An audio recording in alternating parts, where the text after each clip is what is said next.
greatness. We've seen heroic doctors and nurses racing into action to save lives. We've seen first responders helping strangers in need. We've seen the passage of historic legislation to save 50 million American jobs. We've mobilized American industry like never before. We've built military hospitals from scratch, produced life-saving therapies, and we're on track to develop the most incredible, from a standpoint of time, record time, vaccines. We have vaccines. You'll be reading about them very soon, way, way ahead of schedule, years ahead of schedule. This would have been where we are now, phase 3 trials, clinical trials. You wouldn't have been there in 2 or 3 years if you went back to another administration. It's time to reject the anger and the hate of the Democrat Party. We have the biggest election coming up of our lifetime.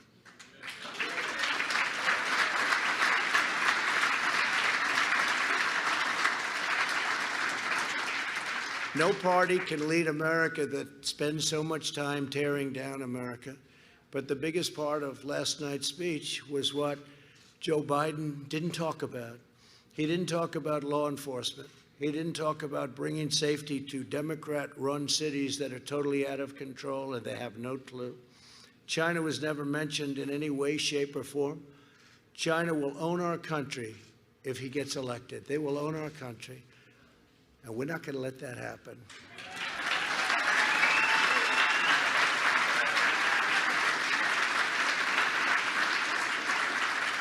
And you've seen the intelligence reports. China very much wants Joe Biden to win. That would be very insulting if they wanted me to win. I don't think so. I don't think so. We've taken in billions and billions of dollars from China. We've given it to our farmers. We've given it to a lot. They had the worst year they've had in 67 years. We had the best year we ever had. We've demonstrated over the last 4 years the extraordinary gains that are possible when we stand strong for our beliefs, when we trust the wisdom of our founders, and when we embrace America's destiny. It's a great destiny. With your help, we carried out the largest tax and regulation cuts by far in American history.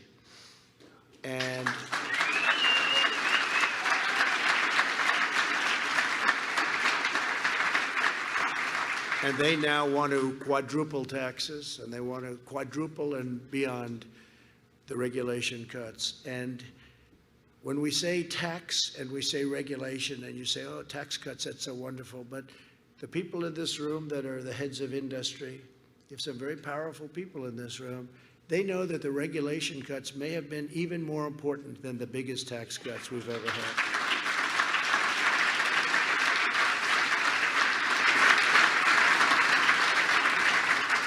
To build a highway in this country could take, in certain places, 18, 19, 20, even 21 years to get approved. This is not even thinkable. And we've got it now down to 2, and we'll have it down to probably 1. And it may get rejected for safety reasons or for environmental reasons. That's okay. It may happen.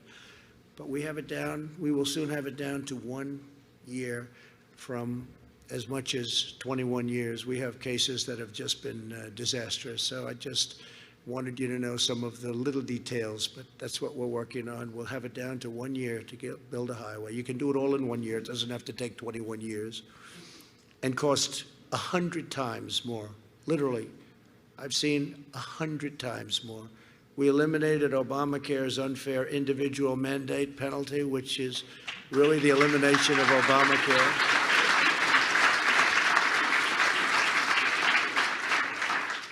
And to give to critically ill patients access to life-saving drugs, we passed a thing called, and hopefully nobody in this room will need it, but if you do, it's right to try. We have the greatest medicines, the greatest doctors and labs in the world, and we have things that won't be approved by the FDA for a little while, although I've cut that time now down in half. It used to be 12 years.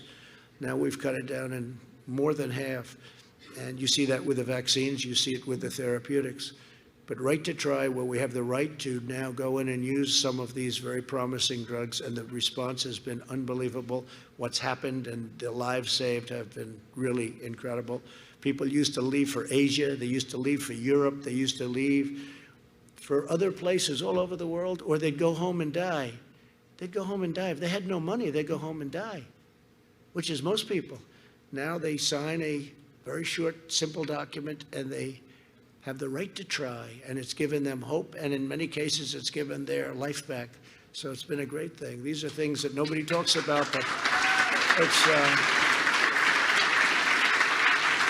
they've been trying to get that approved, by the way. Not as easy as it sounds. It's complicated because you have the insurance companies and the doctors and the hospitals, and the country itself doesn't want to get sued, and so not very easy. But they've been trying to get it approved for 41 years. They've been trying to get that. That's just one of many, many things that we've done for 41 years. To provide our amazing veterans the care they deserve, we passed VA accountability and VA choice. Many, many decades they've been trying to get those.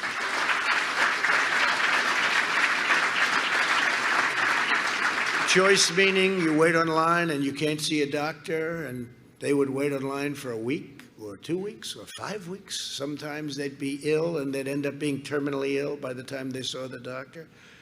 And we're letting them go out, get a private doctor immediately, and we pay the bill. And we just got a 91% approval rating in the VA, the highest we've ever had by many points, 91%.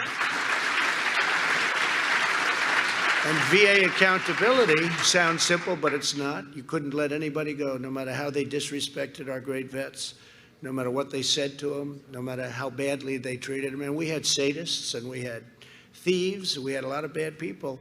You couldn't fire them under any circumstances. Under any circumstance, you couldn't fire them. And now we say, you're fired. It's called VA accountability. And they've wanted to have that. They've wanted to have that. Actually, they've let go of 9,000 people, replaced them with people that love our vets, want to take care of our vets, and great people. And we had a terrible thing going. You couldn't get them fired because of, civil service and unions and different things. You couldn't fire them. Now you can fire them, and you can fire them quickly if they're not doing the job. It's a big deal. And we don't talk about it a lot. Nobody talks about it. But they've been trying to get those two things approved for more than 4 decades. And now they're done, and they're approved. We ended the Obama-Biden administration's war on American energy, and the United States is now the leading producer of oil and natural gas anywhere in the world. It's a big thing.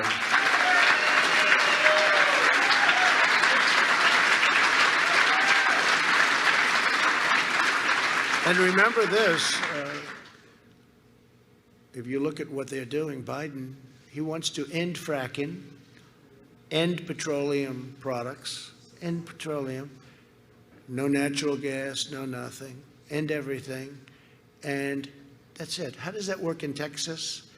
How does that work in Pennsylvania? I was in Pennsylvania yesterday, a place that he said he was born in, which is true, but he left when he was like 9 years old. So he left a long time ago. He left 7 decades ago. And he still calls it his home. And his real home is a place he never leaves anymore. He just never leaves. He never leaves the outskirts of that state. You'd think he'd go a little bit, it's not that far. Never leaves.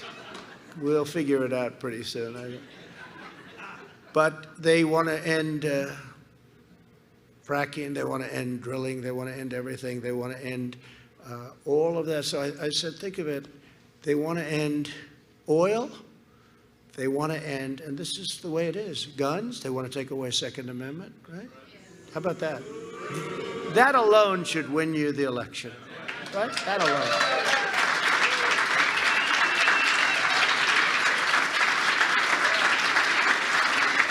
And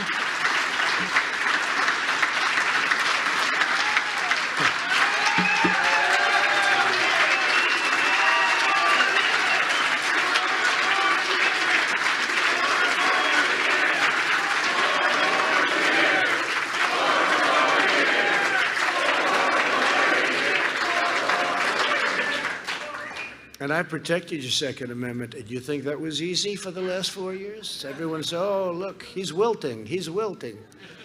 And no, we're not wilting. And we've had people that were in tragedies, and they lost a son in a school, and they lost a daughter, beautiful meadow. And that gentleman's been a friend of mine. He knows exactly who I'm talking about. Beautiful meadow. They're totally in favor. They've actually gotten hard line on Second Amendment. It's not one way. It's an incredible thing to see, actually. But we held totally strong, and it's always going to be with us. But if they get in, they will absolutely either obliterate it to a point of no return or actually terminate it. And I have no doubt about it. I have absolutely no doubt about it. And it's something we can't let happen, such a big part of our security and our safety. And your entertainment and all, but I say security and safety probably first, right? And God, it's an attack on God, it's an attack on religion. Did you see the man that got up and sang a very, very special phrase from a very, very special thing? And he left the word God out. And I was watching and I said, oh, he must have made a mistake. I didn't think that he left it out. I thought maybe he, that can happen. Maybe he made a mistake. He didn't make a mistake. That's where they're coming from. He left the word God out, and that's where they're coming from. I withdrew from the one-sided parrot. If you see it, the Paris climate, I call it the Paris climate disaster. This was a way of taking advantage of the United States. We wouldn't be able to drill, we wouldn't be able to frack, we wouldn't have energy. Russia went way back into the dirtiest years. China didn't even come into it until 2030 or 2035, and when they did, they came in very lightly. We came in immediately, and we would have had to close down many, many businesses in order to achieve the goals that they set, which are totally unrealistic. It was a disaster. And it's an amazing thing. When I did that, and when I did a couple of others, environmental bills, the Clean Waters Act, how about that? It sounds so beautiful. The name is so beautiful. In fact, when I did it, I said, I'm going to be killed on this one. And I did it. And I was surrounded by farmers and developers, builders that build houses and others. And they never cried. They're very strong people. They never cried a day in their life. They were almost all crying. I said, what was this big, strong guy? What was the last time you cried? I can't remember, sir. I gave them back their life. That took away, right? That took away their life. And what we did in Minnesota with the iron ore, people came up to me, they said, you gave us back our life. Obama wrote it out. Iron ore, the best in the world. He wrote it out. We gave it back to them. We went up to Maine. We gave them back their lobsters. We gave them back their fishing.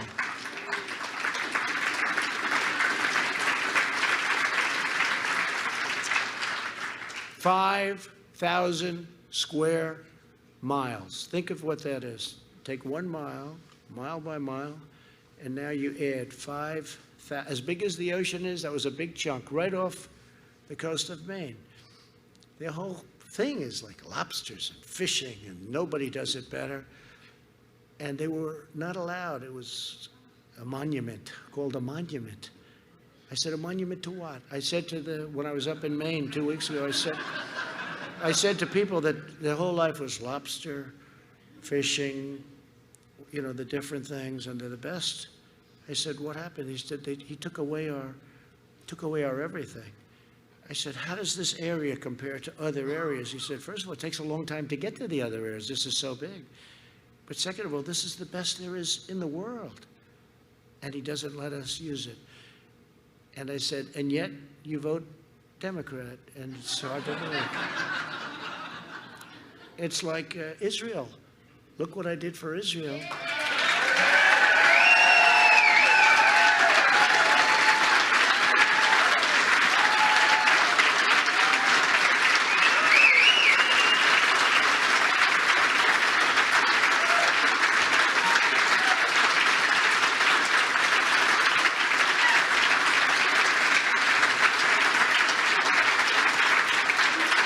Thank you. But it's amazing to me because nobody's been worse to Israel than President Obama and Biden. Nobody's been worse. Look at the Iran deal. It was the worst thing that ever happened to Israel. And they never moved the embassy to Jerusalem, thereby making Jerusalem the capital of Israel, which I did, and neither did any other president. And I understand why. They campaign on it, Every president said they were going to do it. No president did it until I came along. And the pressure, and I will tell you, the pressure from other parts of the world was enormous. And I've told the story a few times where I just turned off my phone, and when the king calls, and this one calls, and that one calls, we're calling about Israel. I say, tell him I'll get back in a couple of days. Huh? I'll get back in a couple of days. I'll be in next week. Kings and queens and prime ministers, and presidents and dictators, everybody was calling. Don't do it, don't do it. It'll be bloodshed all over the Middle East. Look what we just did, right? With United Arab Emirates and Israel. And now others will follow. And we couldn't have done that if we had the deal with Iran. But they said, don't do it with Israel, don't do it. And I didn't take their call, and I did it. Had a ceremony, it was fine. Nothing happened. Remember, the world was going to blow up. This will be the end of the world. So I held my breath and I did it. And you know what happened? Nothing. Except we did something that should have been done many, many decades ago. And every president violated their promise, their campaign promise, except me. And I did it. And by the way, I added in Golan Heights. That was a big one, too, by itself.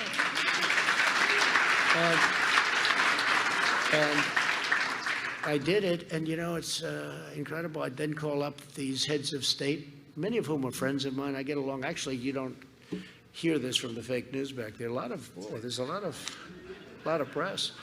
A lot of press. But, you know, you don't hear this from the people back there. But I actually have very good relationships with leaders, with many of them, and some of them just take too much advantage of our country, including some of our so-called allies. You know, some of them are the worst for taking advantage of us. But you don't hear that. Then, so what I did is I called some of the leaders the following week. Hi, how you doing? What's up? Oh, we wanted to talk to you about Israel, but you already did it. I said, oh, I wish I got to you a little bit sooner. But that's easier. That's easier than having somebody asking you over and over, please don't do it. But I could see there was a lot of pressure. I never understood why it wasn't done. It wasn't done because there's tremendous pressure put on the President of the United States by many other countries, much more than you would think, and different countries than you would even think. Countries that you wouldn't think even cared about it were calling, asking not to do it. So we did it, and it's been really quite historic, I guess. And I could run in Israel, and I think they said I've probably a 98% approval rating in Israel. So it's been good. And you know who appreciates it the most are the evangelical Christians. They appreciate it the most.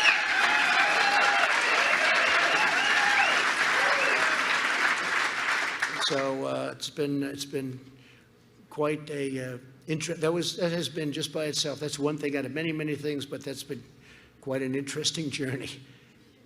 But we also took historic action to stand up to China's trade cheating and plundering. You know that. We had the best year we ever had, and they've had the worst year they've had in 67 years. I wonder why. And I don't want them to have bad years, but there's been nobody that has ripped off the United States like China for so many years. How presidents before me allowed that to happen, and especially the one just before me.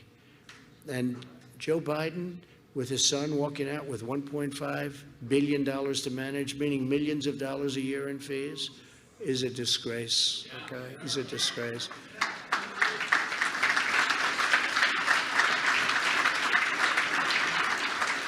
And then the vast sums of money he was paid by Ukrainian company that didn't have the highest standing, to put it mildly, but the vast sums of money. If that ever happened to a Republican, they would have been in jail a long time ago. It's such a double standard, I can't tell you. This whole thing with all of the things that happened, the deep state, you can believe it, you don't have to believe it, but it's very unfair. And I will say that if a Republican ever did what Joe Biden did with calling off the prosecutors, or you're not going to get $1 billion, and he's on tape. It's not like, oh, gee, I mean, he's on tape. We wouldn't have had a chance. It's a disgrace. The double standard is a disgrace. And hopefully it'll be brought back to fairness. And remember this, they spied on my campaign and they got caught. They can say what they want. This FBI agent has just now, first one, admitted, that's the beginning, hopefully, of the falling castle. But he's admitted that he forged documents. He changed documents, reversing them. And he admitted it. So let's see what's going to happen over the next, hopefully, short period of time, because it's been unfair that we've had to wait so long. That was so obvious for a long time. And it should never be allowed to happen to another president again, that I can tell you. And that's for the good of the country, not for me, for the good of the country. Within 3 years, we replaced NAFTA, which everybody said was impossible to do, with the brand new and really pro-America USMCA. It's a whole different ballgame. And we don't want to lose our companies to Mexico and Canada. And this puts a tremendous price tag on doing that. If they want to do that, they won't be doing that. In everything we do, my administration is fighting for the American people and delivering one victory after another. We have appointed more than 230 federal judges. We expect to be perhaps over 300 federal judges by the end of the year.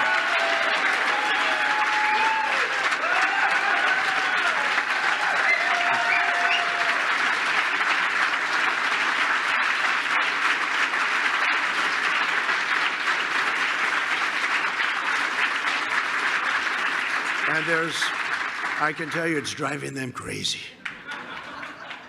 Don't forget President Obama. They say he was a great president. Well, you can't be a great president when much of what he's done we've undone.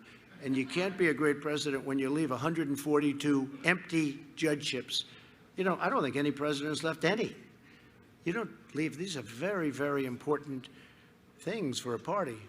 Different policies, different everything. You understand it better than anybody, the people in this room. Left us 142. First day in office, I said, how many judges do I have to appoint? Sir, you have 142. I said, you have to be kidding. 140. So I had a big head start. But we have 142. But now we will have, I think, in excess, by the time we finish, in excess of 300, including Court of Appeals. And, of course, 2 very exceptional Supreme Court justices. So, yeah, really good. And remember this in terms of get out the vote.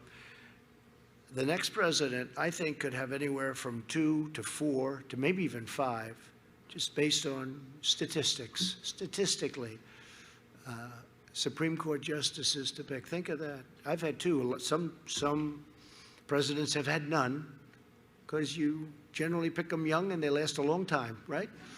They can last a long time. But we could have 2 to 3 to 4, maybe even to 5. It's probably a stretch, but 4 isn't a stretch at all. That would mean that the entire balance of the court doesn't just shift, it becomes dominant. So if we don't win, which we don't want to think about, we have to think positively. And the polls today, Rasmussen, 51%, and they were the ones that got it right last time, them and a few others. 51%. They don't want to show those polls. They only want to show those polls, not likely voters, registered voters. What does that mean? Many are dead? Many have switched their party affiliations, you know, registered. They don't show likely. But you see some of these polls where they interview many more Democrats than Republicans, and they have to, I guess by law, put it out, you know, they interviewed, but many more. And they don't go likely. Why do they do likely voters? Because I think they'd be very upset. I think they know they'd be very upset. Bottom line, we're doing very well. We have the biggest crowds. I think there's more enthusiasm now for this election than there was even It's record enthusiasm, by the way, record-setting enthusiasm right now.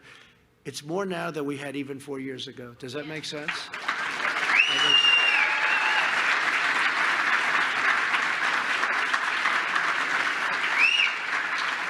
And we had the same thing 4 years ago where they say, but now we've done so much. You know, this is easier in many ways.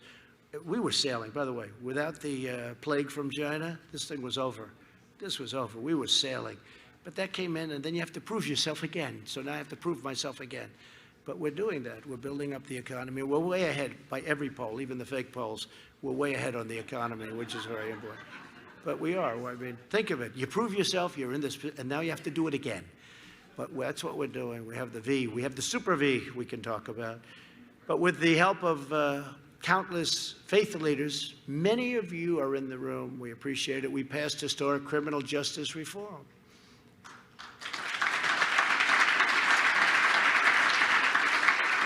And nobody's done more for the black community or the Hispanic community than we have. Nobody.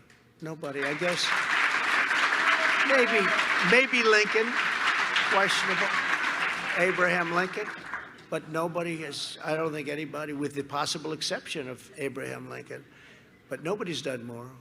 If you look at opportunity zones, you look at all of the things we've done, nobody's done more. After years of neglect by both parties, my administration understands that a strong nation must have strong borders.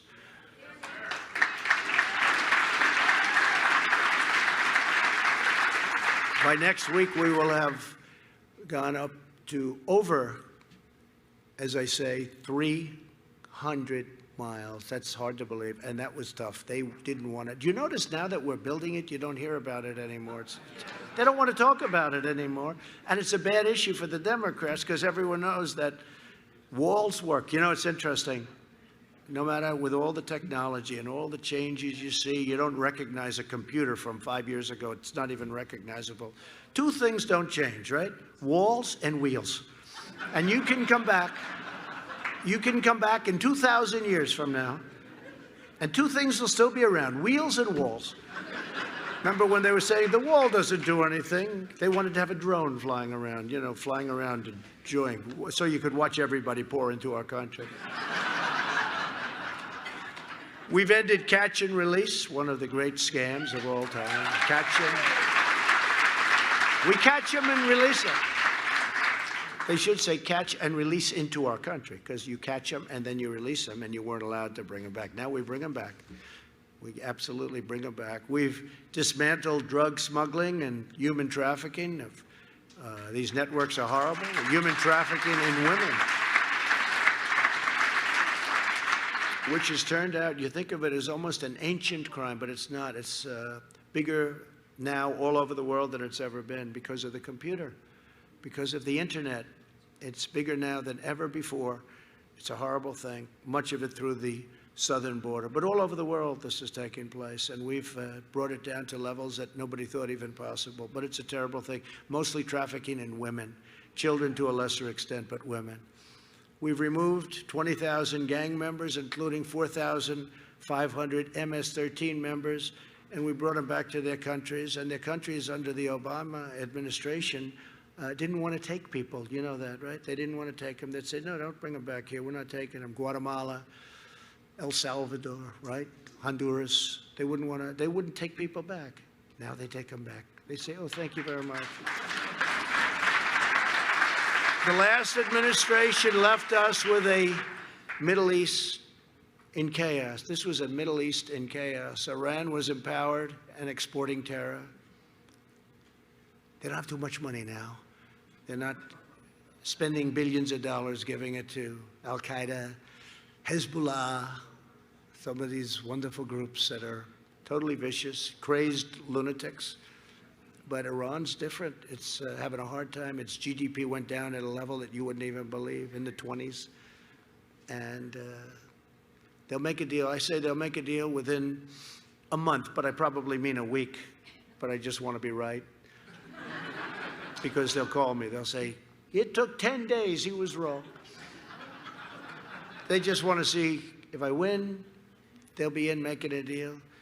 And if for some reason they don't, they'll take their time and they will get one of the great deals since the last one, where we paid them $150 billion. Gave them 150 for nothing. It wasn't even a long-term deal. It was, right now, the time is almost up. This was like a short-term deal. It's like you rent a store in a shopping center. These are countries we're dealing with. You need length, but it was a short-term deal. But more importantly, we gave them $1.8 billion in cash. Think of that, cash. We flew it in Boeing 757s, loaded from floor to ceiling with cash. What were these people thinking? And had I kept that deal, we terminated that deal. Had I kept that deal, we could never have started this incredible thing that's happening with UAE, Israel, and everybody saying, why haven't you invited us? Okay, many countries now want to come in. This was an impossible thing to even conceive of. Impossible.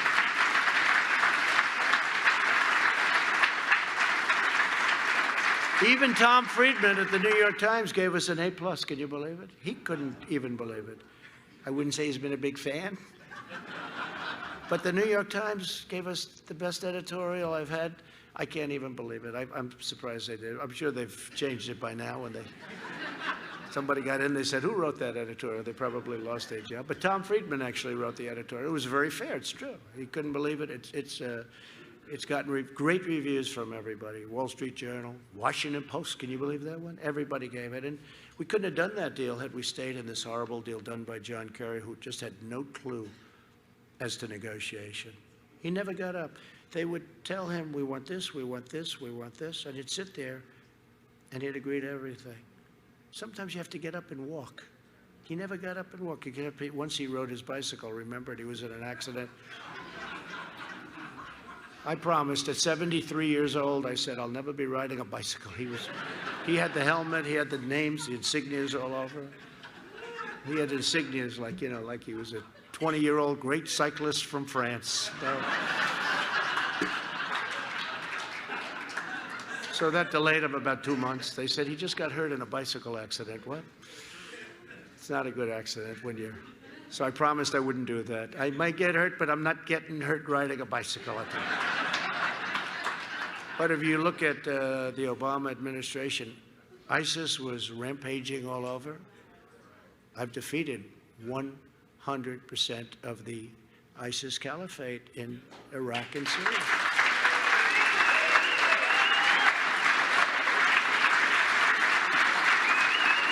Yesterday we had the Prime Minister of Iraq in my office, and he made a statement. He said, sir, I want to thank you. You have defeated ISIS. I said, wait a minute, when you say that, nobody ever says that. Those people back there don't say it.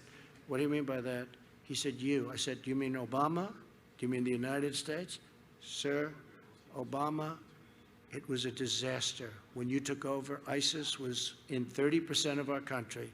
You came in and you defeated. I said, would you please go public with that? So he said, I would. He would. But it's true. I mean, we defeated 100% of the caliphate. And we turned it all around. We rebuilt the United States military, $2.5 trillion. We have a brand new, beautiful military.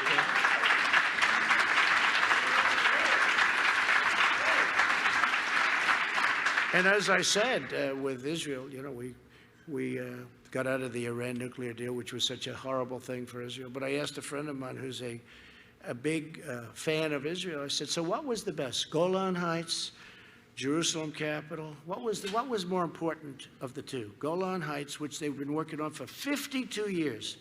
Recognition of Golan Heights for Israel, right? 52 years. Planes would fly in. They'd have summits every year or two. Planes would fly in. They'd talk. They'd talk. They'd keep talking. 2 days later, the planes would fly out. Then they'd meet 2 years later. 52 years they went through that. I got it done immediately. And I said, which is more important, Golan Heights or Jerusalem capital? I said, neither. I said, what do you mean neither? He said, the most important is when you withdrew from that horrible and very dangerous Iran nuclear deal. That was the greatest thing you did for Israel. It's very interesting. And I said, I agree. I actually said, I agree. We imposed the toughest ever U.S. sanctions on Iran. And this week we invoked the snapback provisions to restore virtually all of the previously suspended UN sanctions. We snapped it back. It's a good term. The founder and leader of ISIS, al-Baghdadi, is dead. We call him.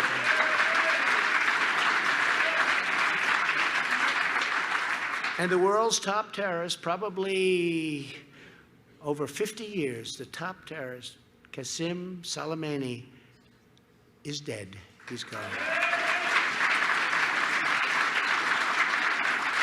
But the more success that we've achieved, the more unhinged the radical left has become. Anarchists and violent mobs have rioted in our Democrat-run cities, attacking our police and tearing down statues. And as you know, I signed a clause. I got an old bill, you know, when they used to do powerful things, when they knew what the hell they were doing. I took an old bill and I gave a nice, beautiful, brand new executive order. It says very easily, could you imagine getting this today? You rip down a statue, a federal statue, you go to jail, prison, they use the term prison, you go to prison for 10 years. Stop. Right? And I remember there was a big march on Washington. They were coming in to knock a lot of statues down. And they even had Thomas Jefferson planned. That was in their planning. No thanks. George Washington. They were even thinking about Lincoln. You know, Lincoln did sort of a pretty good job, right? But they were talking about anybody. I don't even know if they knew what they were doing. They're just wild and out of control. But I signed this, 10 years in prison if you knock down a statue. We have people right now in jail that are going to trial, by the way, and that was from previous to me signing it. But if you remember, that was a big thing 2.5 months ago. You know when I signed it? 2.5 months ago. 2.5 months ago I signed it.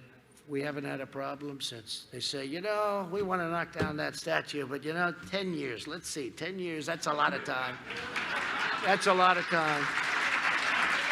Which tells you that, you know, laws, if properly utilized, can stop all of this madness. And that's why we have to give our great police back their dignity and their power.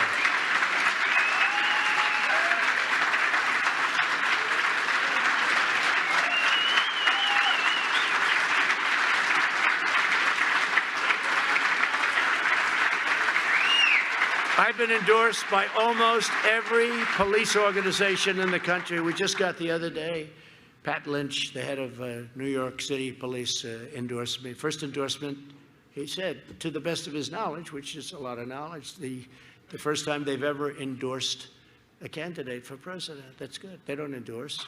The first time ever. All the sheriffs in Florida. Dan can tell you all of the law enforcement in Texas, right? All of the law enforcement in Texas, Dan, so it's good. And just about everywhere we have tremendous support. And you're always going to have bad apples, by the way. You get some bad apples, and you're going to have it probably in this room. We might have one or two, but you have bad apples.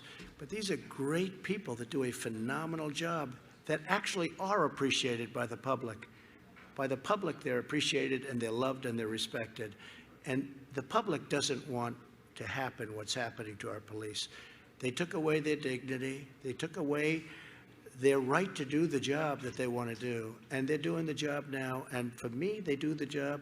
And you look at most cities in our country, you know, crime is actually down. You look at Chicago and you say, how's that possible? You look at New York, what's happened just in a short period of time. But we're with them and they're with us, and they've done a fantastic job, right? So the future of our country, and indeed our civilization, is at stake on November 3rd. Earlier this summer, murders rose by 29% in New York City, 33% in Philadelphia, 53% in Chicago, 133% in Minneapolis. These are all Democrat-run places. These are Democrat-run, I might say radical left Democrat in some cases. But these are people that don't have any clue what they're doing. They have no idea. I don't even think they know that it's bad what's going on. You know, you'd almost say they're trying to defend it. It's incredible to hear them. But that's why I launched Operation Legend, which has led to the arrest of 1,500 criminals since July. And the radical left spent 4 years trying to illegally overturn the last election. They're still trying to overturn Hillary Clinton. Remember the Hillary Clinton? Will you honor the election? Right? The results of the election. That was Hillary Clinton. And she should have asked that question to herself. She's like a crazed lunatic. She's a lunatic.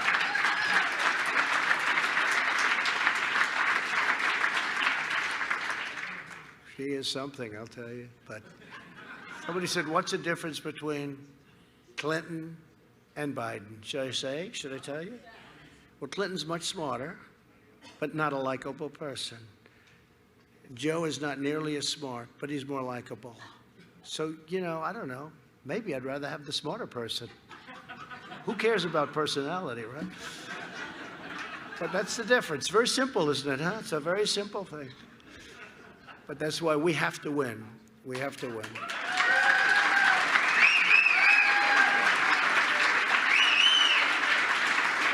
So now the Democrats are planning to permanently alter our political system so their control is never threatened again. They want to pack the court with radical left justices, abolish the filibuster, which frankly I wish we did it, because I said they're going to do it, so we might as well get there first. But I couldn't get a couple of people to go along with me. But, you know, my attitude was Schumer's going to do it. They all said, no, he'll never do that. He'll never do it. Guess what? They're doing it. They're doing it. And as much as we've done more than anybody has ever done in 3.5 years. But you know what? As much as we've done, we would have done more had we done that. Because getting those extra 10 votes was almost impossible with these people. Almost impossible. So I wish we had done it. I wanted to do it, but we had some obstacles. They want to grant mass amnesty for millions of people, and citizenship they want to give to many million illegal aliens, probably about 11 million at least, and they want to abolish voter ID. They want to abolish voter ID. To get into the DNC convention last night, you needed an ID with your picture on it. Now, what does that tell you about? No, to get in last night, a friend of mine was saying, a friend of mine who happened to be there, I said, why were you there? And, no, very political person, but shows me, he said, here's the ID, it's got my picture, it's like the most incredible. It's a disgrace. There's only one reason they don't want voter ID, and that's because they want to cheat. That's all. It cannot be anything else. I mean, you have it on everything. You have it on driver's licenses. You have it on everything, just about. And the only one they don't want it on is a vote, which is the most important thing you have is your vote. And they don't want it. We have it in some states, Indiana. You know, we have some great, really, voter ID. They want to abolish it where it is and never allow it to happen again. And that's only a bad thing. That's only a bad thing. To everyone in this room, your organization was formed at a time when conservatives led the fight to turn back the tide of communism abroad, communism here. It's a very important organization. Now Americans must rally to turn back the radical left socialists and Marxists right here at home. And you see that when you see these people rioting in Portland, where you see the anger, the craziness. These people are crazy. They're crazy. And we won't let it go on much longer, by the way, because, you know, they're supposed to police their own town, but we're not going to let it go on much longer.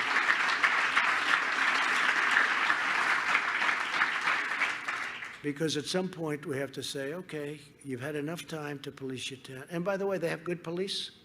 Portland has good police, but they're not allowed to do their job. If our opponents prevail, no one will be safe in our country, and no one will be spared. No one will be spared, including the people that help fund. They think they're going to be best pals. They're not going to be best pals. They'll be terminated, just like many others. I'm the only thing standing between the American dream and total anarchy, madness, and chaos. And that's what it is. I'm representing you. I'm just here. And I'm not sure it's an enviable position, but that's what it is. That's what it is.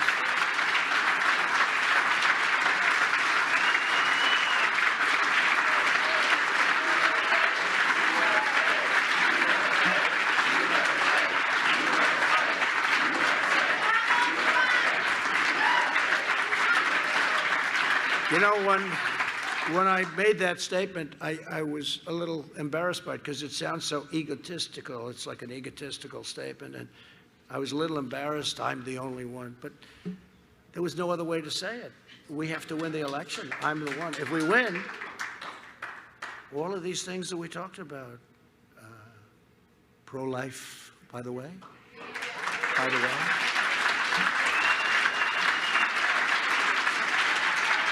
Second Amendment, by the way.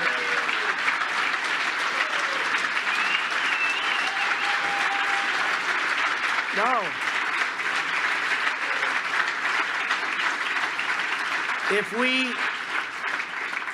If we don't win, it's all gone, okay? It's all gone. And we have to mention life.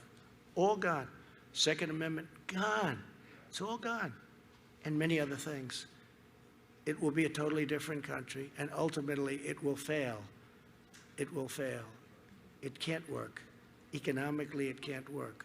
We'll go into a depression, and I'm very good at predicting these things. We will go into a depression, no different than, maybe worse, no different than what happened in 1929. Your stocks will crash, your 401ks will be worthless. This is going to happen. And the radical left will bring him along so quickly. I don't know if you saw the Congresswoman the other day where she said, he will do whatever I tell him to do. He's perfect. He will do whatever I tell him to do. This is a Congresswoman. And Bernie Sanders is saying the same thing. Bernie Sanders is saying, look, we'll just let him be in there, and then when he gets in, we'll take it over. That's what's going to happen, because that's where their party is. It's become a sick ideology, and we have to win. We will solve the problem very quickly, very easily. We have to win. I don't like this mail-in ballot deal. They're going to send out 51 million mail-in ballots to people that haven't requested them. Well, where are they going? Look at what happened in New York with Carolyn Maloney, a small race, and they declared her the winner. They don't even have the ballots. It's so mixed up, so fraudulent.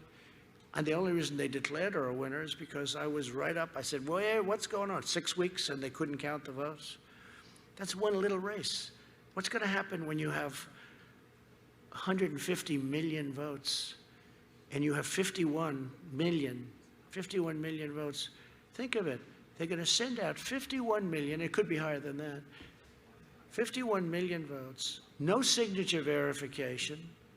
On many of them. In Nevada, no signature verification. In New Jersey, no signature verification.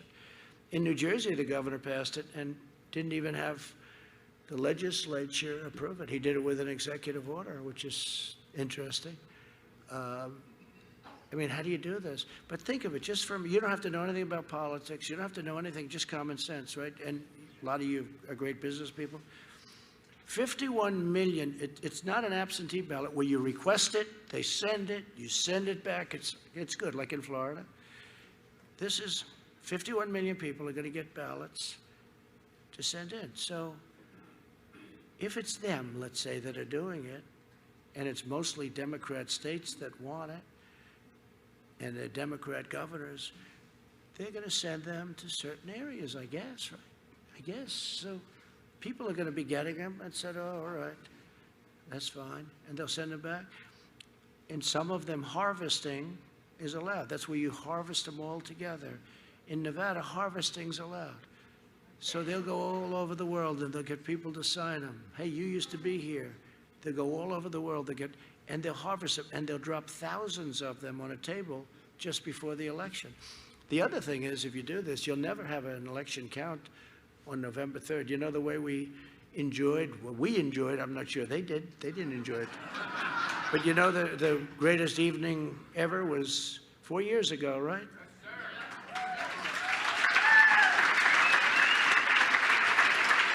And that night, 4 years ago, that was an extraordinary night. But we knew that night. In fact, we really knew before 9 o'clock, even though it took like 2 o'clock to call it. They refused to call Pennsylvania, which we had. If we lost every single vote, right? Remember, there was 2 points, 2 left. And 2 points left. And if we lost every vote, we won Pennsylvania. They refused to call it. But they called Wisconsin. They called Michigan. They called places that haven't done really very well for Republicans. But, you know, if you look at Michigan now, we're building many car plants. They hadn't built car plants in 42 years. We're expanding and building car plants. I mean, a lot of good things are going to happen. But you're not going to be able to know the end of this election, in my opinion, for weeks, months, maybe never, maybe years, but maybe never. Because once you go past the first week, you're never going to know what's going to happen. They're going to be taking them and hiding them. You saw what happened in Broward County in Florida, where they were every day 10,000 gone, 10,000. Rick Scott, he was great, the way he did that. And we helped them a lot. And Governor DeSantis, right? 10,000, 10,000, 10. If we would have waited a couple of days, you wouldn't have had the same governor and you wouldn't have had the same senator. We took very strong action because it was obvious what was going on. So now you're going to have 51 million ballots, Tom. Where's Tom? Tom, where is he? Stand up, Tom. Were you Tom Fitton? I don't know.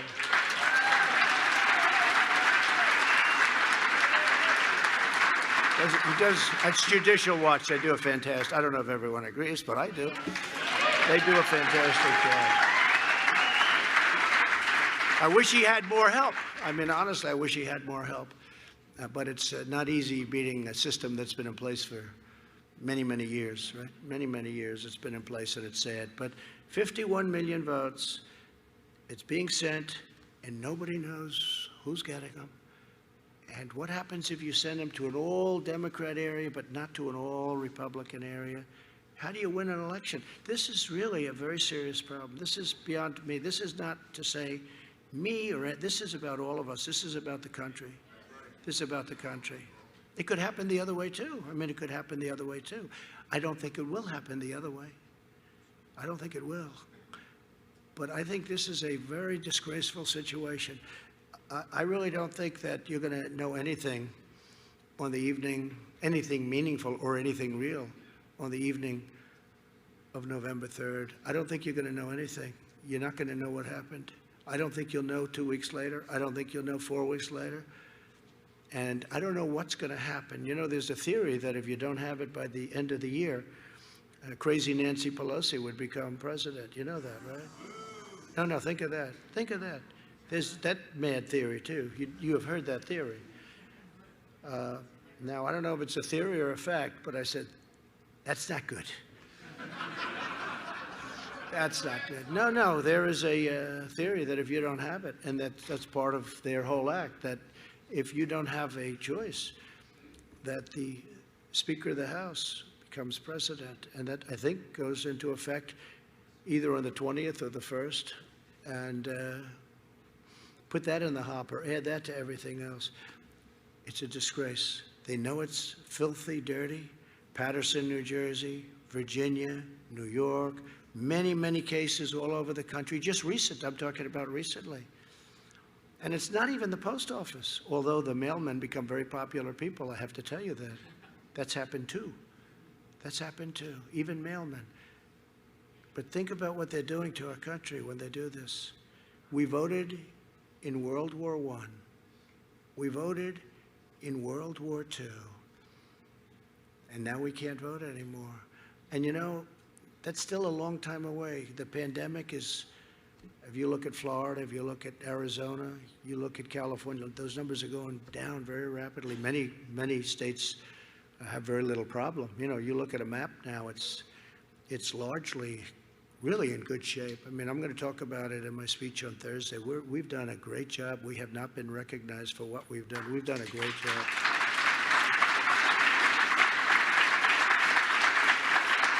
So in 2.5 months from now, we'll be in, you know, good shape, and we're going to be in really, I think, potentially really good shape And we can't let this happen to our country.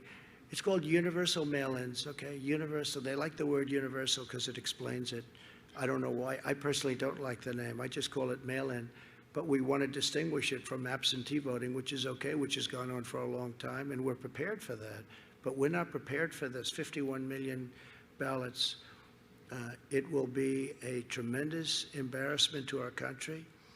It'll go on forever, and you'll never know who won. So I say that for you. I say it for the cameras because I assume that goes out. But I will tell you that this is a very serious problem for a great democracy. This is a very, very serious problem, and something has to be done about it. And they're being sent almost as we speak.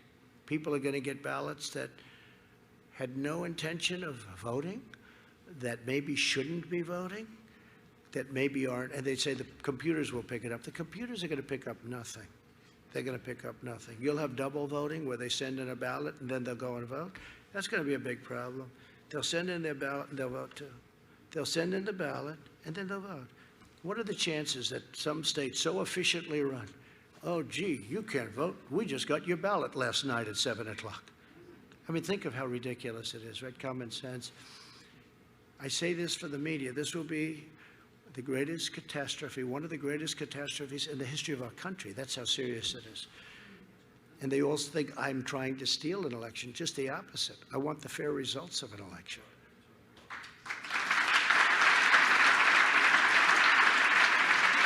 So the damage that they inflict will not just last a year or an election cycle. It will echo for generations, and we may never be able to escape, no matter how great our future leaders. We may never, ever escape from the damage that will be inflicted if the radical left takes over the presidency. We may never be able, remember the Supreme Court, but we may never be able to do it. It'll be too late. The country will go down so far that you'll never, ever, I don't care who you are, be able to bring it back.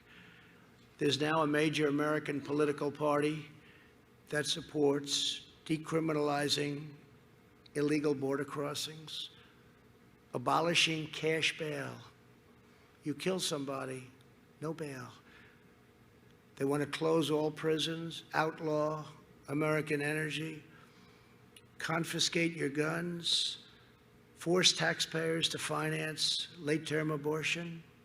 They want to ban charter schools, abolish school choice, destroy our beautiful suburbs. They want to destroy, I have done more for suburbia, when they talk about the suburban woman. Will she vote for Trump? If she doesn't, I mean, what is she doing? They want to force low-income housing into suburbia. And now the one that wants to do it is Cory Booker. Cory Booker's a disaster. You saw him running for president. He eventually quit when he started getting below 1%. How about all these people? How about Kamala? Kamala runs. She's sort of one of the favorites. And she goes from 15 to 13 to 12 to 9 to 7, 5, 4. About 1 she got out. She didn't even get to Iowa. She never got there. She didn't want to take a vote. That's how bad she was. Don't you want to pick a person that's gone in the opposite direction? I mean, seriously, that's like a free call. But there's something that's not good going on there. I don't think it was a good choice. It was my #1 draft pick. I did say that. They said, how do you like the choice? I said, that was my #1 draft pick. But I meant from my standpoint. But think of it, she was one of the favorites, and she went down like a rock. So it's one of those things. I believe it's one of the worst things going on now is the abolition of police, or even the partial abolition of police. So we have to expose this dangerous left-wing movement.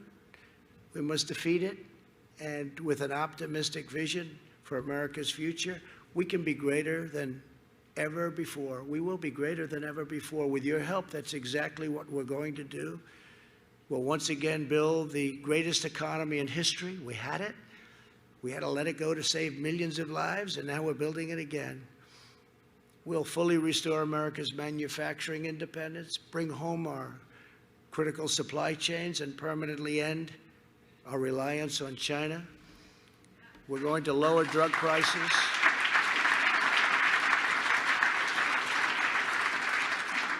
We're going to lower drug prices at a level that's never been lowered before. You know, I'm the only president in 51 years that lowered. Last year, drug prices went down a little bit. Not much, but a little bit. But under Obama and Biden, they went up 52%. 52%. We'll create a healthcare system that protects vulnerable patients, lowers costs. We have transparency. It's already done. It's approved. It kicks into effect in January. This is going to lower your hospital stays, your doctor bills, gives you more choice and controls, and we're going to deliver the highest quality care that our great American patients and people and seniors deserve. We'll provide school choice to every parent in America.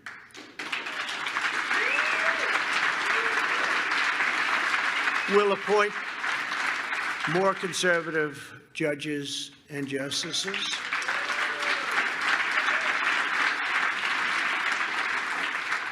We will protect religious liberty, defend the lives of the unborn, uphold free speech, and safeguard the Second Amendment and your right to keep and bear arms. So important, right? We'll restore patriotic education to our schools.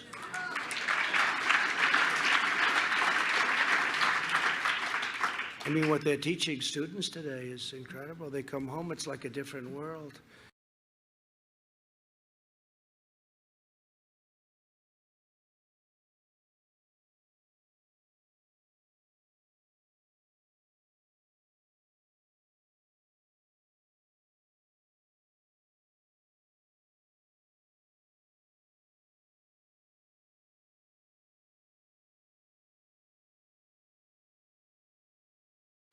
What is it, 16, 19 now? All of a sudden they changed. Now they're thinking about making another change because they don't like that. But I don't know, so I guess 1492, Columbus discovered America. 14, you know, and that's what we all, 1492, Columbus discovered America, right? That's what it was, right?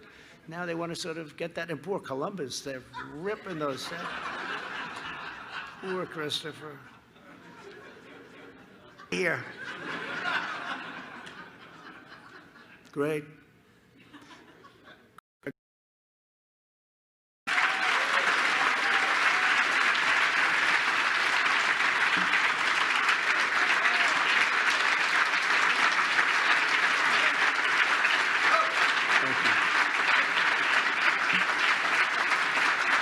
So this is the vision we believe in. And with your help, your talent, and you have incredible talent in this room, and your devotion, this is the bright future, not the dark future that you saw last night and for the last 4 days. This is a bright future that we will deliver for all Americans. I promise you this, as long as I am the President of the United States, I will fight with every ounce of energy and strength, and I have no doubt that our country will be greater than ever before. Thank you all very much. I appreciate it. It's a great honor. Thank you. Thank you very much. For watching, and if you haven't already, please consider subscribing to our channel. And while you're at it, please leave us a comment. Thank you for watching.